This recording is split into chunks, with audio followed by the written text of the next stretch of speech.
इस वीडियो में हम लोग देखेंगे कि नेटवर्थ क्या होता है। बेसिकली जो नेटवर्थ होता है वो सिंपली आपका टोटल वेल्थ है और कुछ भी नहीं, चाहे आप एक इंडिविजुअल हो, कंपनी हो या फिर एक हाउस होल्ड। इसका एक सिंपल सा फॉर्मूला है, that is assets minus liability. मतलब कि assets is whatever that you own and liabilities are all those things which you ओ।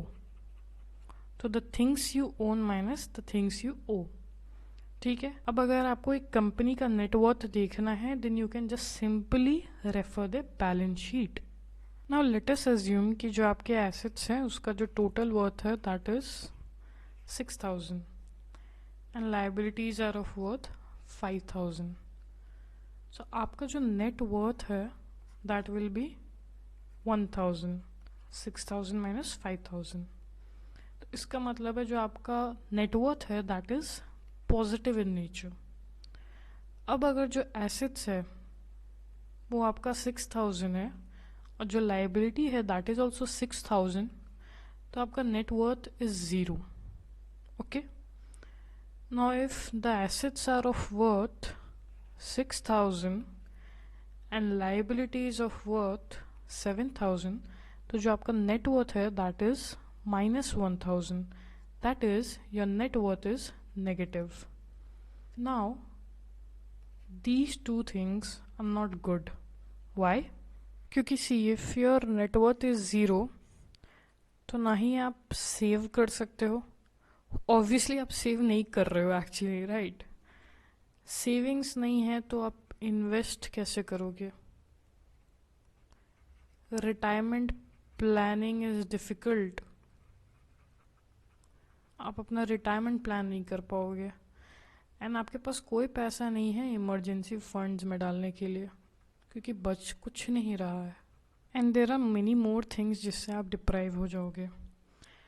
अब अगर your net worth is itself negative तब तो भैया आप सिंपली कर्जे में हो, इसका सिंपली यही मतलब है। Now let us see how can you increase your net worth. So the first is obviously by saving some sort of money. जितना सेव कर पाते हो करो, इट डजेंट मैटर कि आप ज़्यादा कर पा रहे हो कि नहीं। ऑब्वियसली किसी किसी के हाथ में नहीं होता है, आई डू अंडरस्टैंड दैट, हर किसी का सैलरी नहीं होता है ज़्यादा, बट जितना कर पाते हो करो। Start from small small amounts, that is important, starting is important. Savings करने के बाद इन्वेस्टमेंट इज़ वेरी नेसेसरी। पहले के ज़माने में बोला जाता था सेविंग करो, इन्वेस्टमेंट के बारे में लोग बात नहीं करते थे। बट अब जितना लोग फाइनेंशियली लिटरेट होंगे, पीपल हैव टू अंडरस्टैंड कि investment is very important. The third is अगर आपका कोई डेट है तो उसको पे ऑफ करो।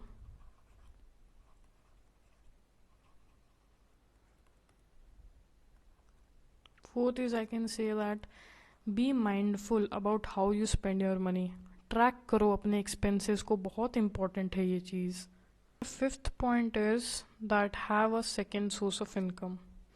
अब ये सिर्फ नेट वर्थ इंक्रीज करने के लिए नहीं है, कभी भी एक सोर्स ऑफ इनकम पे डिपेंड नहीं करना चाहिए। That's what I believe in.